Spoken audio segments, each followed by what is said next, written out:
Deputy CM ఇచ్చారనుకోండి బాగుంటుంది. తర్వాత ఇంకో శాఖ హోమ్ నా అభిప్రాయంగా ఆ రెండు కావాలనుకుంటున్నాను నేను. మరి భగవంతుడు ఏం చేస్తాడు. అది వస్తుందండి. ప్రత్యేక హోదా తీసుకొస్తారు. పవన్ కళ్యాణ్ గారు కానీ చంద్రబాబు నాయుడు గారు కానీ ప్రత్యేక హోదా ఇస్తారండి. జగన్ గారు ఏం చేశారండి? వేసే చేతులు కట్టుకుని చేశారు కానీ ఆయన ఏమి చేయలేకపోయాడు. డెవలప్మెంట్ లేదు. అప్పులు చేశాడు 13 లక్షల కోట్లు. సార్ గత 5 సంవత్సరాలు పవన్ కళ్యాణ్ గారిని ఎంతో అవమానపడ్డారు. వ్యక్తిగతంగా కూడా మాట్లాడారు.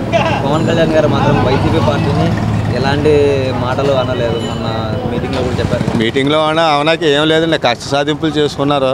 ఇది అంతా గవర్నమెంట్ చూసుకుంటుంది. మనం ఏం చేయలేము. కష్ట సాధింపుల కోసం కాదు, ఈ గెలుపు కేవలం ప్రజల కోసమే. మనకి ప్రజల కోసం అండి.